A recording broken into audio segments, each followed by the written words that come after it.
आगाज़ करते हैं। आज के लेक्चर में चैप्टर 3 का हम कंसेप्ट स्टडी करेंगे, exception to the rule, no consideration no contract.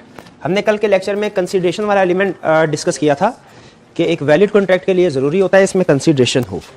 Consideration के एसेंशियल्स कल डिस्कस किए थे। अच्छा, उसमें कोई प्रॉब्लम हो, कोई भी क्वेश्चन पूछना चाहते हो, कोई एक लफ्ज़ भी ऐसा है जो समझ में नहीं आया तो पूछ लीजिए। सब कुछ समझ आ गया?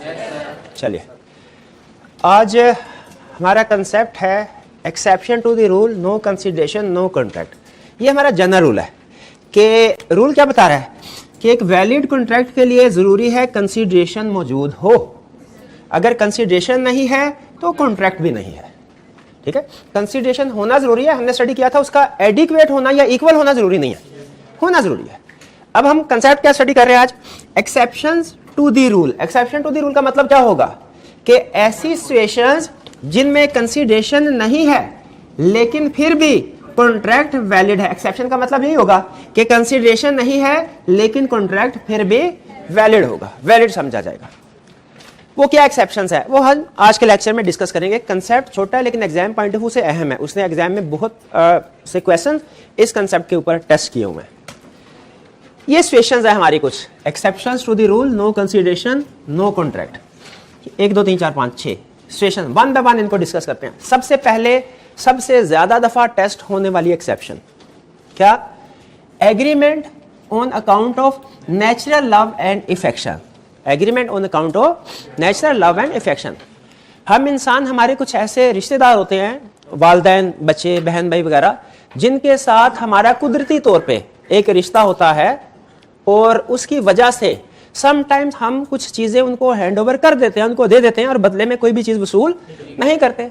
जैसे बड़े भाई ने छोटे भाई को बाइक गिफ्ट कर दी, बाइक दे दी और बदले में कोई भी चीज रिसीव नहीं की। ठीक है, ये आप देखते होंगे, आपको भी कॉमन लाइफ में अक्सर इस तरह के ट्रांजैक्शन नजर आती होंगी। इसी तरह के एग्रीमेंट्स के ऊपर ये प्रवीण बेस कर रही है। Agreement on account of natural love and affection. वो कहता है अगर आप नेचुरल लव एंड इफेक्शन की वजह से किसी के साथ कोई एग्रीमेंट करते हैं और फिर इस एग्रीमेंट के नतीजे में आप कोई चीज ट्रांसफर तो करते हैं दूसरे को, लेकिन बदले में कोई चीज रिटर्न में वसूल नहीं करते, तो हालांकि आपने कंसीडरेशन वसूल नहीं की, इस केस में कंसीडरेशन नहीं है, लेकिन स्टिल ये कॉन्ट्रैक्ट वैलिड है, इन्फोर्सेबल है। अच्छा, लेकिन इसकी कुछ कंडीशंस है और एग्जाम पॉइंट ऑफ व्यू से कंडीशंस आपने लाजमी याद करनी है। 4 कंडीशन, चारों की चारों। सबसे पहली चीज वो कह रहा है नियर रिलेशन होना चाहिए पार्टीज में, यानी जिन पार्टीज के दरमियान ये एग्रीमेंट हो रहा है उनका आपस में कोई करीबी ताल्लुक हो, कोई रिश्तेदारी हो। इन शॉर्ट ये कह रहा है कि ये ट्रांजैक्शन सिर्फ और सिर्फ उन लोगों के दरमियान में हो सकती है जो आपस में रिलेटिव है। वरना अगर ये कंडीशन ना होती नियर रिलेशन वाली, तो अगर हम किसी कस्टमर को भी फॉर एग्जांपल कोई चीज बेच रहे हैं तो हम लीगल बुक्स में ये शो करवाते हैं कि हमने तो फ्री दे दिया है, हमें तो उल्टा नुकसान हुआ है टैक्स से बचने के लिए। इसलिए उन्होंने कहा कहीं इस प्रोविजन का मिस यूज ना हो जाए, इसीलिए ये ट्रांजैक्शन सिर्फ, ये केस सिर्फ उस सिचुएशन में इन्फोर्सेबल होगा जब पार्टीज का आपस में नियर रिलेशनशिप होगा। ये नियर रिलेशनशिप वाली बात समझ आ गई? नियर रिलेशनशिप का मतलब क्या है कि वो आपस में करीबी रिश्तेदार होंगे। दूसरी चीज, फॉर लव एंड इफेक्शन, यानी रिश्तेदार भी होने चाहिए और ये agreement on the basis of natural love and affection की वजह से होना चाहिए। यानी जो आपस में उनसियत होती है बाज़ औक़ात अपने रिश्तेदार बहन भाइयों के साथ, वालिदैन के साथ, उसकी बेस पे होना चाहिए। रिलेशनशिप भी हो और नेचुरल लव एंड इफेक्शन भी मौजूद होना जरूरी है। ठीक है, अब इसकी एग्जांपल सुन लीजिए। एक लीगल केस था, उसमें हस्बैंड एंड वाइफ, उन दोनों की अक्सर लड़ाई रहती थी। तो वाइफ हस्बैंड को छोड़ के अपने वालिदैन के घर में आ गई।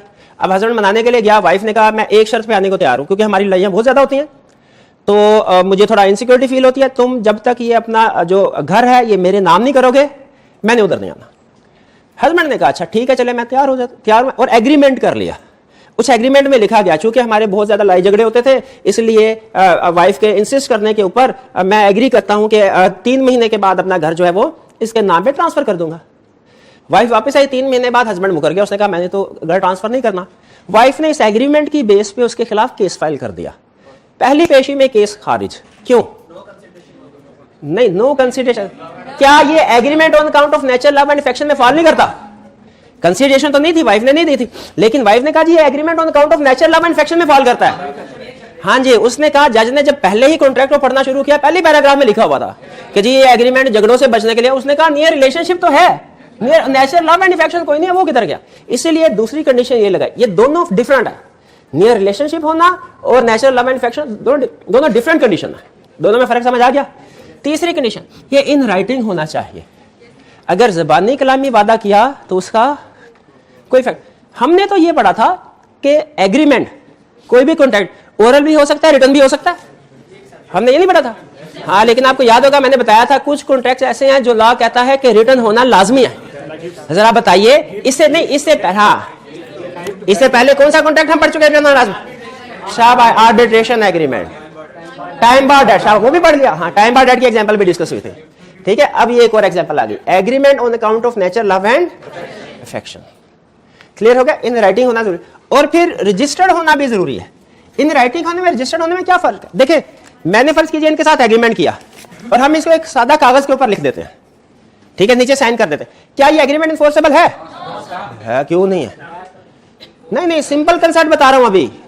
ये इन्फोर्स, भाई ज़बानी कलामी जब इन्फोर्सेबल हो सकता है, कुछ इस स्पेसिफिक इस एग्रीमेंट की एग्जांपल नहीं दे रहा, जनरली बात कर रहा हूं। जनरली कॉन्ट्रैक्ट रिटर्न भी हो सकते हैं, ओरल भी।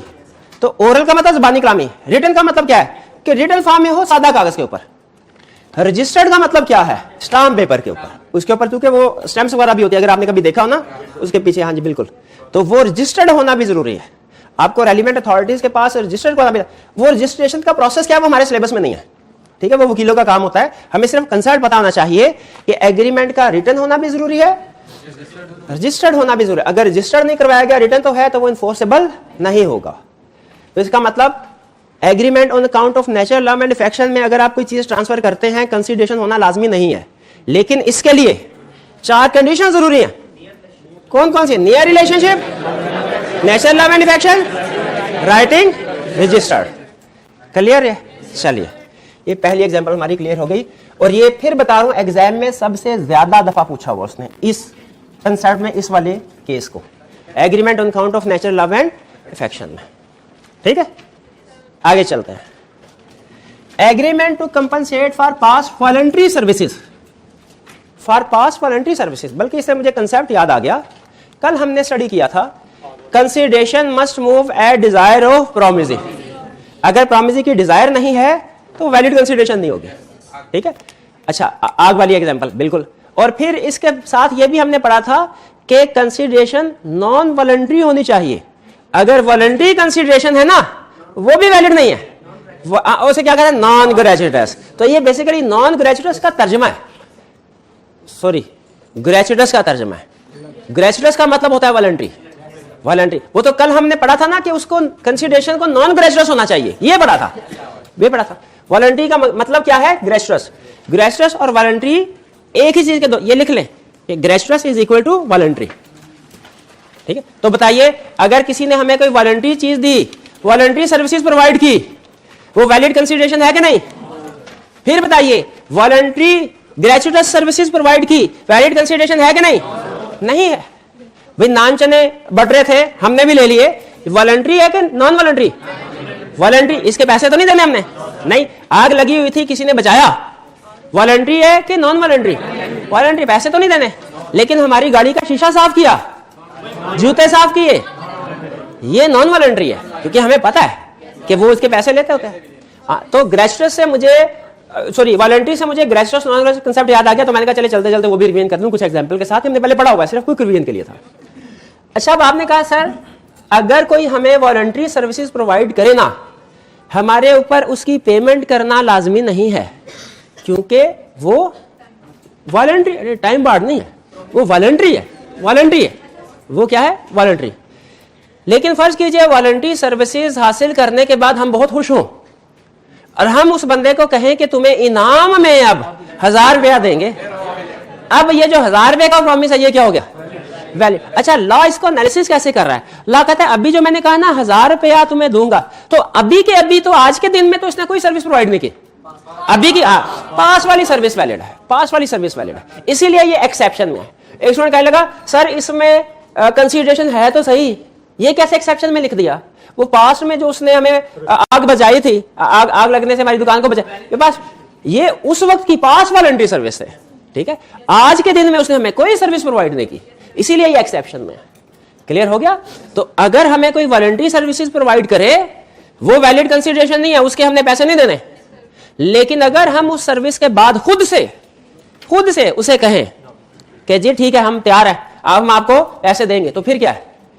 ये वैलिड है। जी जी, वॉलंटरी सर्विस नान चने बट रहे थे, हमने ले लिए, हमने उसके पैसे नहीं देने, ठीक है, लेकिन हमें बड़े मजे के लगे, हमने ऐसे कभी खाए ही नहीं थे। हम उन्हें कहा भाई नाम है बनाने वाला, तुम्हें 1000 रुपया देंगे, अब वो हमसे 1000 रुपया रिकवर कर सकता है। नहीं, अगर छोटे भाई का हिस्सा मांगते होते थे, हम भी मांगते होते थे छोटे भाई का हिस्सा, नहीं तो वो एक खाने के बाद छोटे भाई का हिस्सा मांग लें तो वो भी वॉलंटरी है। वो ये नहीं कहेगा कि नहीं अब दूसरी बार पैसे लेके आओ, वो वॉलंटरी ही रहेगा। नहीं आपका यही नहीं, ये नहीं पूछना चाहिए, कुछ और पूछना चाहिए। जी जी जी, किस में? वो अगर हम खुश होके उसे कहते हैं, चले एक लीगल केस की एग्जांपल, नहीं लीगल एग्जांपल देते हैं।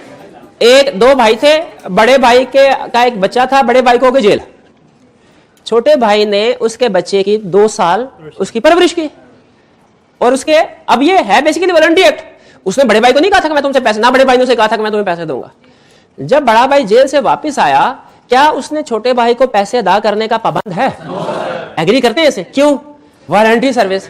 लेकिन अगर बड़ा भाई खुश होकर कहता है छोटे को, यार तुमने तो बड़ा अच्छा ध्यान रखा है इसका, मैं तुम्हें ये सारे पैसे, कितने बने, 1 लाख रुपया, मैं तुम्हें 1 लाख रुपया अदा करूंगा। अब ये पाबंद है 1 लाख रुपया अदा करने का, हालांकि पहले नहीं था। जब उसने स्टेटमेंट दे दी, प्रॉमिस कर दिया on the basis of pass service, तो सिर्फ पास वॉलंटरी सर्विसेज पैसे नहीं देने, लेकिन अगर आप कमिट कर लें फिर पैसे देने। क्लियर हो गया? जी जी, नहीं इसके साथ देखें, इसके साथ क्या उसने ओरल या रिटर्न की कोई बात की है? इसका मतलब है ये रिटर्न भी वैलिड है, ओरल भी वैलिड है, और दोनों तरह से। जिस जगह पे रिटर्न होना जरूरी होगा ना, वहां पे वो खास तौर पे मेंशन करेगा रिटर्न होना चाहिए, और जिस जगह पे वो कुछ भी मेंशन नहीं करता, वो रिटर्न भी हो सकता है, ओरल भी हो सकता है। कंसेप्ट क्लियर है? चलिए आगे चलते हैं फिर। इसके बाद third, agreement to pay time barred debt. Agreement to pay, ये डेट क्या होता है? हमने किसी से पैसे वसूल करने हो, ठीक है, मैंने अगर इन्होंने मेरे से उधार मांगा, मैंने इनको 10,000 रुपया दिया और मैंने वसूल कर, ये डेट है सिंपल। टाइम बार्ड क्या होता है? जिसको बहुत ज्यादा अरसा गुजर चुका हो। आप में से जिन स्टूडेंट्स ने टैक्स पढ़ा है, कितने स्टूडेंट्स ने टैक्स पढ़ा या पढ़, चलिए उसमें हमारे जमाने में पता नहीं है कि नहीं, हमारे जमाने में एक प्रोविजन होती थी कि अगर आपने किसी को पैसे अदा करने, लाइबिलिटी क्रिएट की हुई है पैसे दा, तो 3 साल तक आपने अदा करने हैं। अगर अभी भी है, अच्छा आज ही पड़ा, हाँ शाबाश, चले मेरा कंसेप्ट आसान हो गया। अगर आप 3 साल तक उसकी पेमेंट नहीं करते तो लॉ एफबीआर वाले क्या कहते हैं? वो कहते हैं यार जो आपने 3 साल तक पैसे नहीं दिए ना, इसका मतलब है सारी उम्र ही नहीं देने, ठीक है, तो ये आपकी असल में लायबिलिटी नहीं है, इसको रिवर्स कर लो, इसको इनकम रिकॉर्ड करो, इसके ऊपर टैक्स दो हमें, टैक्स। तो ये जो 3 साल का पीरियड है, ये लॉ में भी 3 साल है, ये टैक्स में भी 3 साल ही है। ये असल में एक एक्ट है, लिमिटेशन एक्ट, उसमें उसने बताया हुआ है, उसमें उसने बताया हुआ है कि ये पीरियड हमेशा 3 साल होगा। जहां मर्जी जिस मर्जी सब्जेक्ट में कंसेप्ट यूज कर ले, कि अगर आपने 3 साल तक किसी से पैसे वसूल नहीं करने थे, और ये 3 साल कहां से? पेमेंट से, जब मैंने जिस दिन इसको पैसे दिए तब से 3 साल नहीं गिनने, जिस दिन ड्यू डेट थी, जिस दिन इसने वापस करने का वादा किया था, उस डेट के बाद 3 साल तक अगर इसने पैसे नहीं दिए तो लॉ क्या कहता है? अब ये खत्म डेट, अब मैं लीगली इससे पैसे वसूल, ये है टाइम बार्ड डेट का concept. Clear? Time barred debt का कंसेप्ट अभी पूरी प्रोविजन नहीं पढ़ाई, सिर्फ टाइम बार्ड डेट का मतलब समझाया, और उसमें साथ ध्यान में रखिएगा 3 साल, ब्रैकेट में चाहे तो लिख ले 3 साल। अच्छा, अब मैंने इन्होंने लॉ की प्रोविजन पढ़ी हुई थी 3 साल की, मेरे से वादा किया था सर आपको 1 जनवरी 2018 को मैं पैसे वापस कर दूंगा। 2017 में पैसे लिए, 1 जनवरी 2018 गुजरा, बहाने बनाने शुरू कर दिए, नहीं दिए। 1 जनवरी 2019 गुजरा, पैसे नहीं दिए। 2020 गुजरा, पैसे नहीं दिए। 1 जनवरी 2021 को भी पैसे नहीं दिए। अब ये 2 जनवरी 2021 को बहुत खुश है, क्यों भला? डेट टाइम बार्ड हो गया, अब वो उनसे रिकवरी मैं लीगली नहीं कर सकता। मुझे भी पता चला, मैंने कहा मैं तो उसके वादों में चक्कर पे चक्कर लगाता रहा और मैं लीगली इसके खिलाफ एक्शन नहीं ले सकता।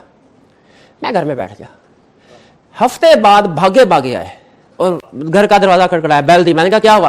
कहने लगा रात को मुझे बहुत बुरा ख्वाब आया, आई क्या आपका रिजल्ट आ गया, मैं फेल हो गया। तो मैं आपसे माफी मांगने आया हूं और मैं वादा करता हूं कि आपका पैसे आपको वापस कर दूंगा, वापस कर दूंगा। अच्छा, अब लॉ क्या कहता है? लॉ कहता है मैं ये नहीं समझूंगा कि इसने आपको पिछला डेट वापस कर रहा है, वो तो 1 जनवरी को 0 हो गया था। मैं इसको यूं समझूंगा कि ये अब जो आपको पैसे दे रहा है उसके बदले में इसको कोई कंसिडरेशन नहीं मिल रही। हालांकि प्रैक्टिकली देखें तो वो ऐसे नहीं दे रहा, वो तो पिछले पैसे अदा कर रहा है, लेकिन चूंकि लॉ उसको राइट ऑफ कर चुका था 3 साल बाद, अब लॉ कह रहा है नहीं नहीं, मैं इसको इस तरीके से देखूंगा कि ये मुझे पैसे तो दे रहा है लेकिन बदले में मैं उसे कोई कंसिडरेशन, तो ये एग्रीमेंट वैलिड है। ये है। अब अगर इन्होंने अगर तो मुझे पैसे दे देना, पैसे उसी वक्त दे दें, तो ये कंसेप्ट ही एप्लीकेबल नहीं है। क्यों भला? वो पैसे दे चुका है। यह है एग्रीमेंट टू पे, कि इन्होंने आके वादा किया है, वादा पैसे भी दे, एग्रीमेंट टू पे कि सर मैं आपको पैसे अदा कर दूंगा।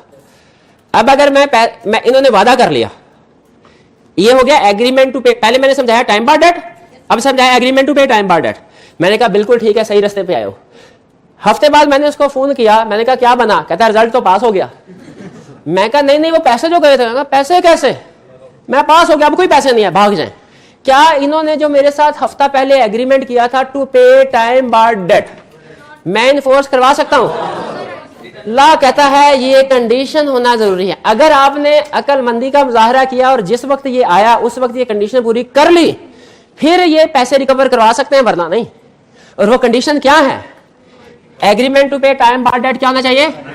रिटर्न होना चाहिए, साइंड बाय डेटर।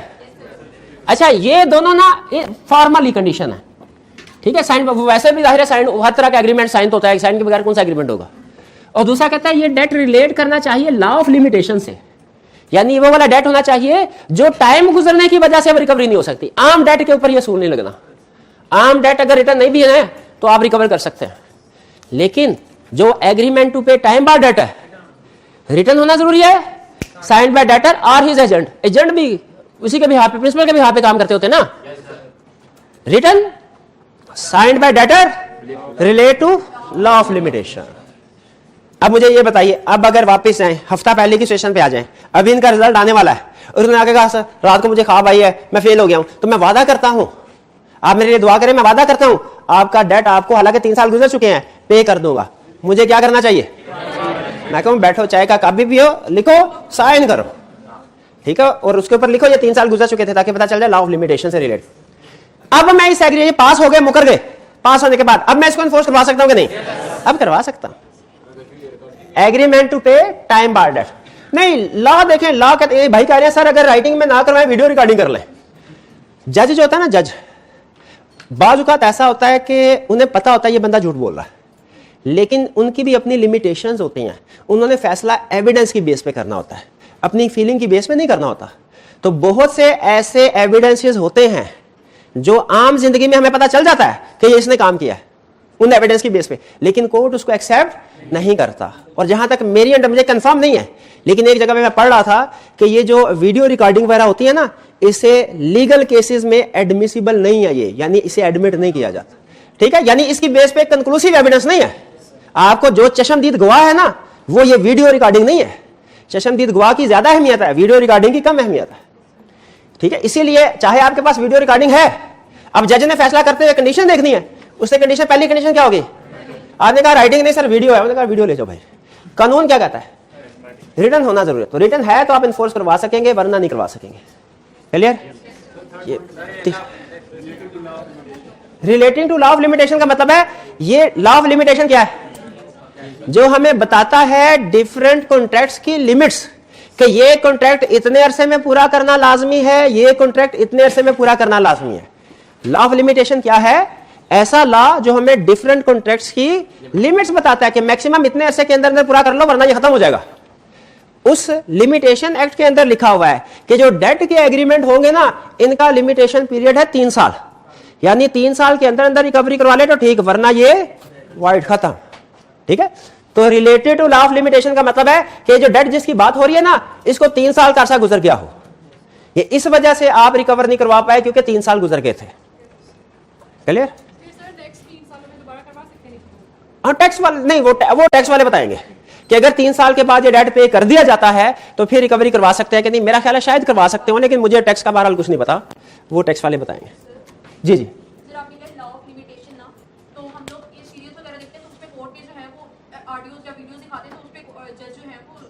वो फैसला देखिए, पहली चीज तो मैंने ये बताया कि मुझे इस बात के ऊपर मैं कोई कंफर्म नहीं हूं, लेकिन मैंने ये पढ़ा हुआ है कि जो इलेक्ट्रॉनिक एविडेंस होते हैं ये कोर्ट इनको रिलायबल कंसीडर नहीं करता, इसमें एडिटिंग वगैरह का चांस होता है।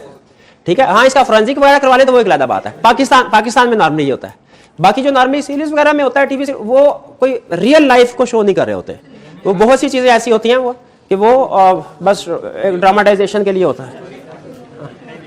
वो एक मूवी में देख रहा था, उसमें जुर्म था कि डॉक्टर ने मेडिसिन जहर थी वो पेशेंट को दे दी और डॉक्टर के खिलाफ कत्ल का केस चल रहा था। तो वकील ने कहा लो ये जहर नहीं, हालांकि उसके साथ रिपोर्ट लगी हुई थी कि ये जहर है। उसने कहा लो ये जहर नहीं है, वकील ने कहा। जज ने कहा साबित करो, उसने कहा ये लो, उसने बोतल पी ली। उन्होंने कहा मैं जिंदा हूं, ये साबित हो गया। और रियल केस में तो ऐसे थोड़ी होता है, रियल लाइफ में ऐसे थोड़ी होता है। वो फिल्मों में ऊंच नीच होती रहती है, वो चलती है उधर, वरना फिल्मों में रियल लाइफ दिखा दे तो देखे कौन। वो भाई ये देख देख तो तंग आ गए, अब तो कुछ फैंटेसी देखना चाह रहे हैं भाई। ये क्लियर हो गया 3। आगे चलते हैं। Completed gift. अच्छा गिफ्ट तो आपने सुना होगा। कंप्लीटेड गिफ्ट का क्या मतलब है? जो डिलीवर हो चुका हो। मैंने इनको ये कहा, मैंने कहा भाई अगर आप ICAP के एग्जाम में पास हो गए ना, आपको एक मोबाइल गिफ्ट करूंगा। किया नहीं? गिफ्ट करूंगा एक गिफ्ट के तौर पे। ये सिर्फ गिफ्ट है, कंप्लीटेड गिफ्ट नहीं है, कंप्लीटेड गिफ्ट नहीं है। अब अगर मैंने मोबाइल इनको दे दिया, ये कंप्लीटेड गिफ्ट है। तो ला ये कहता है अगर आपने किसी को गिफ्ट देने का वादा किया और बाद में पूरा नहीं किया, वो आपसे गिफ्ट निकलवा नहीं सकता। क्यों नहीं निकलवा सकता? क्योंकि कंसीडरेशन नहीं रिटर्न में। लेकिन अगर आप गिफ्ट दे चुके हैं, हैंड ओवर कर चुके हैं, ये वैलिड है, ये वैलिड है। भाई बात समझ आई? चले प्रैक्टिकल लाइफ से एग्जांपल लेते हैं। एक बाप के 2 बेटे, उसने एक बेटे को अपनी माल रोड वाली प्रॉपर्टी गिफ्ट के तौर पे देने का वादा किया, अभी दिया नहीं, उसकी पोजेशन ट्रांसफर नहीं किया, गिफ्ट के तौर पे देने का वादा किया, बदले में कोई कंसीडरेशन भी नहीं थी। लेकिन ट्रांसफर करने से पहले पहले उसकी डेथ हो गई। अब बताइए इस प्रॉपर्टी में से दोनों बेटों को हिस्सा मिलेगा या जिसके साथ वादा किया? शाबाश, दोनों को मिलेगा। क्यों? ये गिफ्ट है, प्रॉमिस तो था, कंप्लीटेड गिफ्ट नहीं था। लेकिन अगर फर्ज कीजिए अपनी जिंदगी में ही उसके नाम पे डॉक्यूमेंट्स ट्रांसफर कर दिए, उसकी पोजेशन दे दी, तो अब दूसरे बेटे ने केस फाइल किया जी इसमें तो कोई कंसीडरेशन ही नहीं थी, इसमें तो कोई दूसरे बेटे ने केस फाइल किया पहले के खिलाफ, इसमें तो इसको कैसे प्रॉपर्टी का ट्रांसफर कैंसिल किया जाए? क्या कोर्ट कैंसिल करेगा? वो कहेगा गिफ्ट कंप्लीटेड गिफ्ट है, कंप्लीटेड गिफ्ट एक्सेप्शन है, ये बिल्कुल वैलिड है। क्लियर? अब जो प्रॉपर्टी की डिस्ट्रीब्यूशन होगी वो इस प्रॉपर्टी के अलावा वाली की होगी। ये गिफ्ट हो चुका, तो कंप्लीटेड गिफ्ट, कंप्लीटेड का लफ्ज समझे असल में, इसमें असल लफ्ज गिफ्ट समझने वाला नहीं है, वो तो आपको पता ही, कंप्लीटेड गिफ्ट। क्लियर है जी? मैं उसकी तरफ आता हूं, अभी आता हूं। उसके एक और चीज के साथ रिलेट करना, 3 चीजों के साथ एक केस को रिलेट करना, अभी आता हूं उसकी तरफ। Completed gift. Next, contribution to charity. फर्ज कीजिए कि मैं जुम्मे की नमाज पढ़ने के लिए गया, इमाम साहब ने खुतबा दिया और कहा मस्जिद ज़ेरे तामीर है, इसमें चंदा डालिए और जन्नत में घर बनाइए। मैं जज्बाती हो गया, मैंने कहा जी मैं जन्नत में बड़ा घर चाह रहा हूं, मैं 1 लाख रुपया दूंगा। घर वापस आया, कोई 1-2 मूवी शूवी देखी, कोई मैं ये जरा माइंड सेट चेंज हो जाता है ना, माहौल का असर पड़ता है। मस्जिद का माहौल हो रहा है, घर का माहौल बाज़ और होता है। मैंने कहा ये मैं क्या कर बैठा हूँ, उसे 1 लाख में तो मेरे बड़े काम हो जाने थे। अब इमाम साहब 1 लाख रुपया लेने के लिए आए, मैंने कहा कोई 1 लाख रुपया नहीं है, बताइए क्या ये मेरे खिलाफ केस फाइल करके 1 लाख रिकवर करवा सकते? नहीं। अगर कवर करवाने के तो मैं क्या कहूंगा? मैं कहूँ सर कंसीडरेशन ही नहीं है, बदले में बताइए क्या कुछ मिल रहा है? ओके जन्नत। तो मैं कहूंगा ये अनसर्टन कंसीडरेशन, इल्यूजरी, ठीक है, ये वैलिड कंसीडरेशन नहीं है। लेकिन लॉ कहता है अगर देखे सिंपल, अगर बात इतनी हो ना, तो अगर चैरिटी कंट्रीब्यूट करने के लिए वादा किया जाए और पूरा ना किया जाए तो लॉ कहता है कोई मसला नहीं, एग्रीमेंट वाइड है। उसमें चैरिटी से मुराद सिर्फ मस्जिद नहीं, वो कोई भी, कोई लाइब्रेरी है, इवन कोई आप दूसरी अगर इंडियन एग्जाम्पल, हॉस्पिटल हो सकता है, स्कूल हो सकता है, इंडियन एग्जाम्पल देखिए वो मंदिर की तामीर, चर्च की, कुछ भी इस तरह की जिससे आपको पता चल जाएगा कि चैरिटी का केस। लेकिन अगर इमाम साहब ने मेरे इस वादे की बेस पे एग्रीमेंट कर लिया हो गारे सीमेंट मिट्टी वालों के साथ कि अब आपने आके कंस्ट्रक्शन शुरू कर देनी है और 60,000 की चीजें खरीद चुके हो, पैसे नहीं दिए, पैसे क्यों नहीं दिए? मेरे से लेके देने हैं। 60,000 की चीजें, यानी लाइबिलिटी इनकर हो गई, लॉ कहता है अब मेरे लिए लाजमी हो गया मैंने इनको पैसे देने हैं। कितने? 60,000। और अगर मेरे एग्रीमेंट के मुताबिक उन्होंने 1,20,000 इनकर कर लिया तो फिर 1 लाख थे, यानी एक्चुअल लाइबिलिटी मैक्सिमम उतनी जितनी प्रॉमिस किया था। अब अगर मैं उनको कहूं कि नहीं ये तो एग्रीमेंट विदाउट कंसीडरेशन है, लॉ कहता है नहीं जब तक लाइबिलिटी इनकर नहीं की थी तब तक था। अब तो फंस चुके हैं आपकी स्टेटमेंट की बेस पे, अगला बंदा फंस चुका है, वो अपनी जेब से दे, अपनी जेब से देने जो होता आपसे चंदे की अपील क्यों करता? तो contribution to charity normally void है लेकिन इन्फोर्सेबल है जब इनकर हो गई। जी जी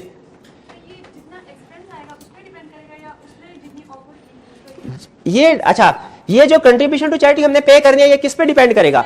जो हमने अमाउंट बताई थी उसके ऊपर या जितना उसने खर्चा कर लिया उसके ऊपर? दोनों के ऊपर, विच एवर इज लोअर। यानी अगर वो 1 लाख का मैंने वादा किया और वो 60,000 का खर्चा लाइबिलिटी इनकर करते हैं, 60,000 देने हैं, और अगर वो 1,20,000 का खर्चा करते हैं मैंने 1 लाख देना। क्लियर हुई ये बात? Next other contracts. Other contracts में अच्छा सुन लें, अभी फिलहाल सिर्फ आपने रट्टा लगाना है क्योंकि ये तीनों कॉन्ट्रैक्ट्स आगे चल के पूरा पूरा चैप्टर बन के सामने आएंगे, उसमें मैंने डिटेल में इनकी चिबिची उधर डिस्कस करेंगे। अभी सिर्फ आपने रट्टा लगाना है क्या कि ये कुछ कॉन्ट्रैक्ट्स है, contract of bailment, contract of guarantee, contract of agency, इनमें कंसीडरेशन होना जरूरी नहीं है। Contract of bailment, contract of guarantee, contract of agency, इनमें कंसीडरेशन होना जरूरी, इससे ज्यादा कुछ नहीं सोचना। क्लियर? अच्छा अब सुनिए, क्वेश्चंस की तरफ जाने से पहले सारे कंसेप्ट्स क्लियर हो गए? एग्जाम में सम टाइम इसमें, गिफ्ट में और इसमें डिफरेंशिएट करने में प्रॉब्लम आती है।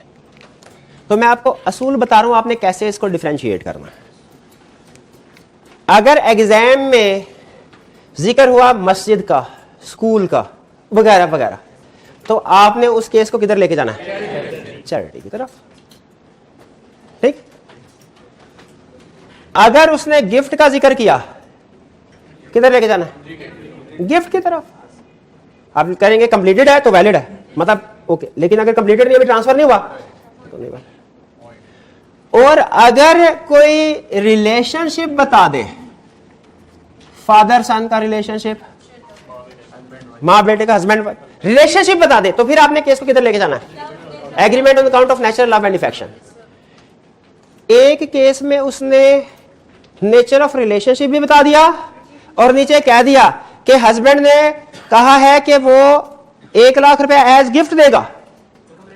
अब बताइए, गिफ्ट का लफ्ज भी आ गया और रिलेशनशिप भी आ गया, किधर लेके जाएंगे? रिलेशनशिप की तरफ। ठीक है, उसकी तरफ आपने लेके जाना है। क्लियर हुई है बात? चलिए अब मजीद कुछ पास्ट पेपर के क्वेश्चन की प्रैक्टिस करते हैं और देखते हैं इस कंसेप्ट को वो एग्जाम में कैसे कैसे घुमा फिरा के हमसे पूछ सकता है और हमने कैसे इसको आंसर करना है। जी, गिफ्ट किसी को भी दे सकता है, बिल्कुल। गिफ्ट के लिए नियर रिलेशनशिप जरूरी नहीं है, ठीक है, लेकिन ट्रांसफर होना जरूरी है, जबकि agreement on account of natural love and affection के लिए नियर रिलेशनशिप जरूरी है। नियर रिलेशनशिप की लिमिट कोई नहीं है, जो अभी तक उसने, बस समझ लीजिए फैमिली के अंदर जो होते हैं जितने भी रिलेशनशिप आए वो सारे नियर रिलेशनशिप में होंगे। ठीक है जी, हाँ जी, ठीक है, ठीक है, फूफू वगैरह, ठीक है, नियर रिलेशनशिप है जी। एक मिनट दोबारा से पूछिएगा।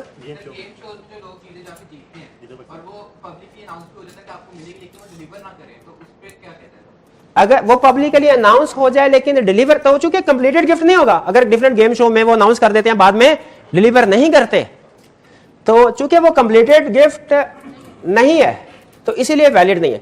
हाँ, लेकिन सम टाइम ऐसा होता है, उसमें भी कुछ ऐसे होते हैं ना कि वो कोई कंपटीशन करवाते हैं और उस सूरत में कहते हैं विनर को प्राइज मिलेगा, वो गिफ्ट वाला केस नहीं आता, फिर वो रिवार्ड आता है, वो रिकवर करवा सकते हैं, वो रिकवर करवा सकते हैं। ठीक है, लेकिन बैठे बैठे किसी को बाजू का ऐसा तो सीट नंबर ये आपको 1 लाख रुपया दिया जाएगा, वो रिकवर नहीं करवा सकता।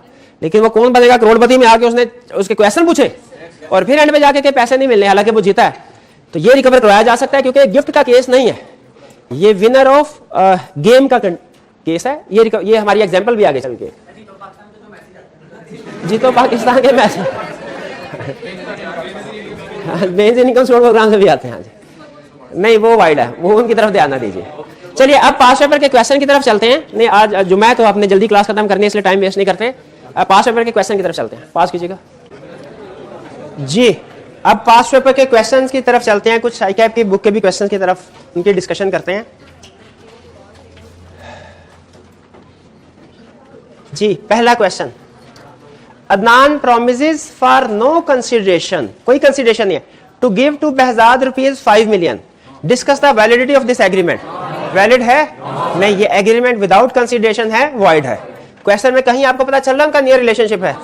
नहीं, कोई रिलेशनशिप नहीं। और गिफ्ट के तौर पे भी अगर उसने वादा किया हो तो ये चूंकि कंप्लीटेड गिफ्ट नहीं है, ये वॉइड। और चैरिटी तो हो ही नहीं सकता। ठीक, चलिए तो ये एग्रीमेंट वॉइड। क्लियर है इसके ऊपर? आगे चले।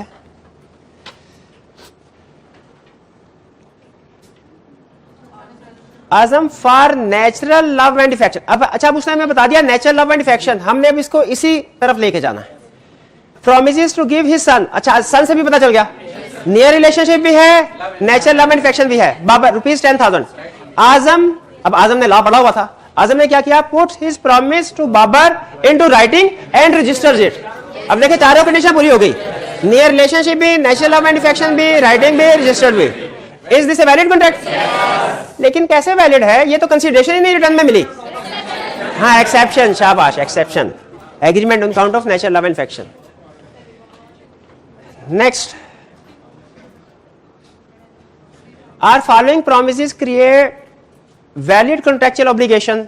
Do following promises. चलिए जी। A, Amir finds Bushra's purse and gives it to her voluntary. अच्छा बुशरा ने क्वेश्चन में उसने नहीं बताया, बाकी कोई नाम रखा था इसके ऊपर, तो ये वॉलंटरी सर्विसेज है कि non voluntary?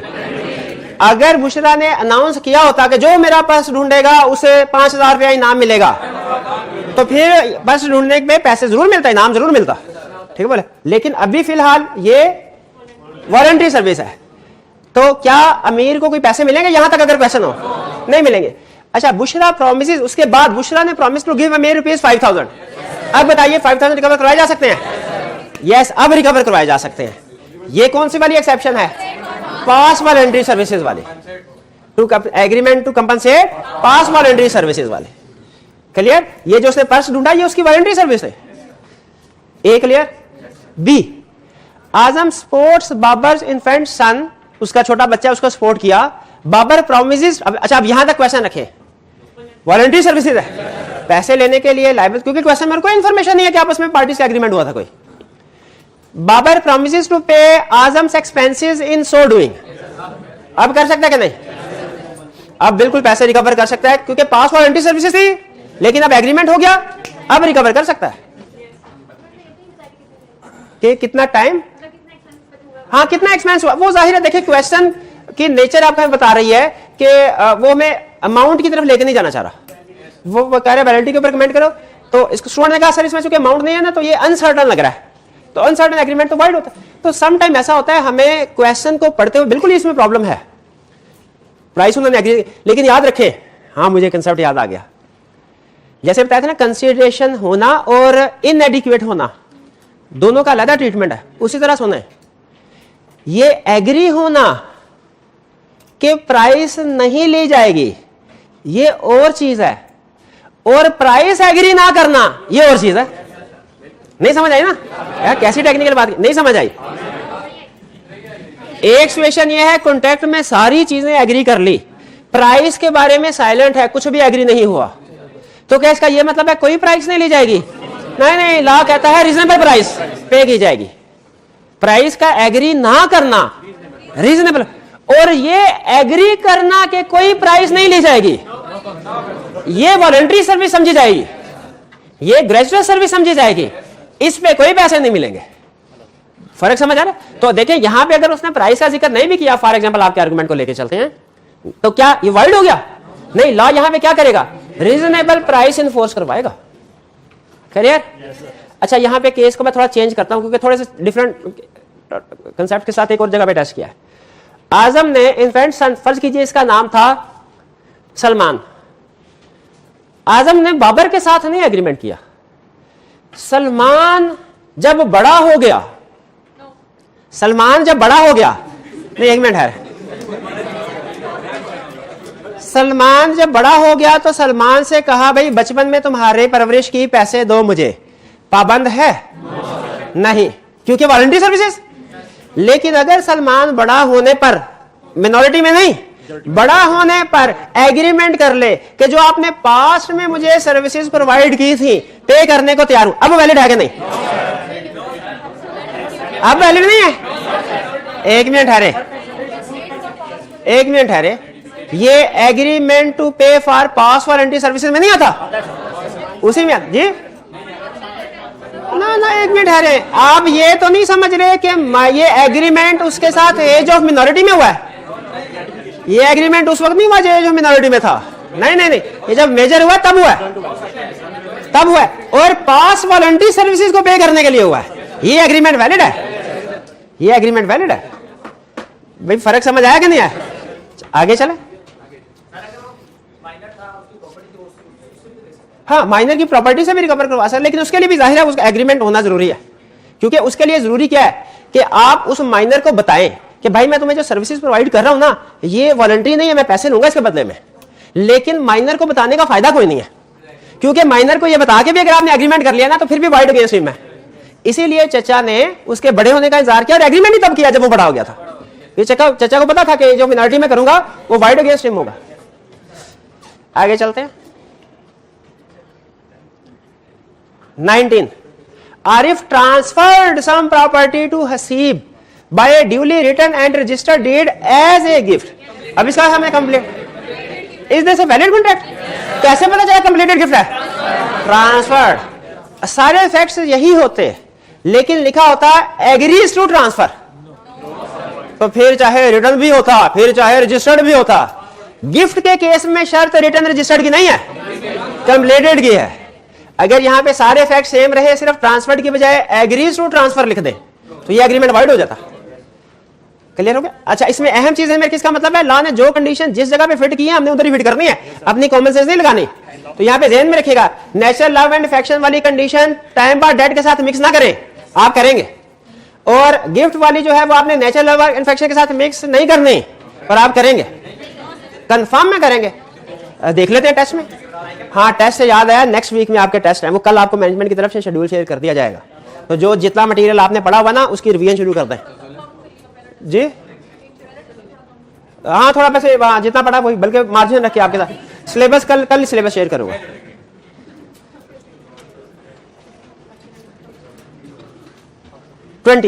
Azam agrees to sell a horse worth ₹100,000 for ₹1,000 only. Azam, अच्छा आगे सुन, यहां तक एग्रीमेंट वैलिड था? यस। कह रहे आजम डिनाइज, इनकार करता है, इनकार, that his consent to the agreement was freely given. Azam कहता है नहीं नहीं, मेरी कंसेंट फ्री नहीं थी, मेरी कंसेंट फ्री नहीं थी। आजम ये कह रहा है, इस लाइन से ये समझ आ रही है? आजम इनकार करता है कि मेरी कंसेंट फ्री थी। आजम इनकार करता है मेरी कंसेंट फ्री थी, इसका मतलब क्या है कि आजम कह रहा है मेरी कंसेंट फ्री नहीं थी। Is this contract valid? अच्छा, आजम ने कहा, कुछ स्टूडेंट ये कहते हैं सर ठीक है फ्री कंसेंट नहीं थी, लेकिन मैं अगर क्वेश्चन को सॉल्व कर रहा हूं तो थोड़ा सोचूंगा कि आजम तो कह रहा है, पता नहीं सच में है कि नहीं है। ठीक है, हाँ प्रूव कर। तो मैं लिखूंगा if Azam proves that consent was not free then this contract is voidable and he can rescind it, cancel it. फारक, कोई कॉन्ट्रैक्ट नहीं। ठीक है, और अगर आजम ये साबित नहीं कर पाता फिर कॉन्ट्रैक्ट वैलिड है। ठीक है, क्लियर? तो फ्री कंसेंट अगर ना हो, कॉन्ट्रैक्ट को कैंसिल किया जा सकता है ना, दोनों में से कोई भी पार्टी कैंसिल कर सकती है। शाबाश, एग्रीव्ड पार्टी कैंसिल कर सकती है। भाई को इनाम दीजिए। एग्रीव्ड पार्टी सिर्फ कैंसिल कर सकती है, वाइड आपने कुछ बताया ही नहीं। चलिए आगे चलते हैं। चलें, 1 मिनट है, अब और कोई नहीं बोलेगा। अगला केस अब आपने बताना है, अगर सही बता दिया तो 50 रुपए इनाम। चले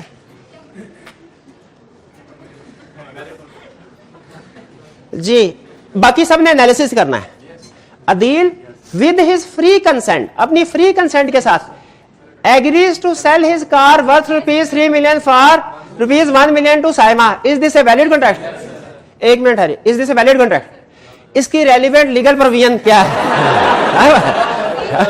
शाबाश, लाभ समझ आना शुरू हो गया। इन्हें पता, जब तक रेलिवेंट लीगल प्रोविजन ना बताई केस स्टडी कंप्लीट नहीं होनी।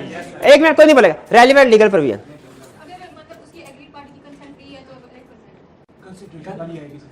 नहीं, ये रेलिवेंट प्रोविजन है, ये रेलिवेंट प्रोविजन। आप बता दिए साथ वाले स्टूडेंट, रेलिवेंट प्रोविजन क्या है इस केस में जी? Free consent. फ्री कंसेंट तो उसने क्लियरली कह दिया कंसेंट फ्री, इसको क्यों कमेंट करना है? कोई पैसे 25 रुपए मिलेंगे, 25 रुपए। अच्छा सर, सिर्फ डिसीजन किया, एग्जामिनर भी ऐसे के पूरे नंबर थोड़ी देगा, पूरे नंबर थोड़ी देगा। चले एप्रिसिएशन के लिए देना, वरना आपने तसल्ली बख्श जवाब नहीं दिया, ट्रांसफर कर दीजिएगा जी। इसमें कोई और स्टूडेंट बताना चाहे? शाबाश शाबाश शाबाश। इसमें इनएडिक्वेट कंसीडरेशन वाला पॉइंट है, यानी कंसीडरेशन, इनएडिक्वेट कंसीडरेशन इज वैलिड।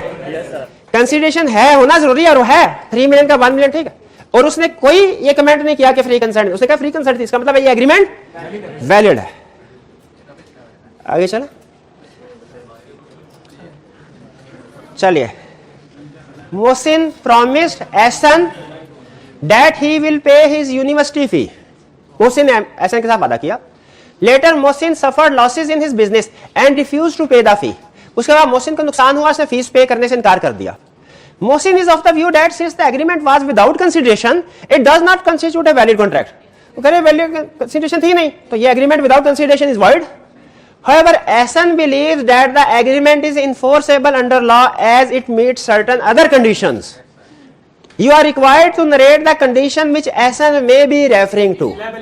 अच्छा, पहली चीज तो ये क्वेश्चन केस स्टडी है कि रटे वाला है? कि केस स्टडी नुमा रटे वाला क्वेश्चन एग्जाम में। अब आपने सिर्फ कंडीशन रिप्रोड्यूस करनी। अच्छा मुझे बताएं, चैरिटी वाली आएगी? पता चल रहा चैरिटी का केस नहीं है। अच्छा, दूसरी चीज मुझे बताइए, ये गिफ्ट वाला आएगा?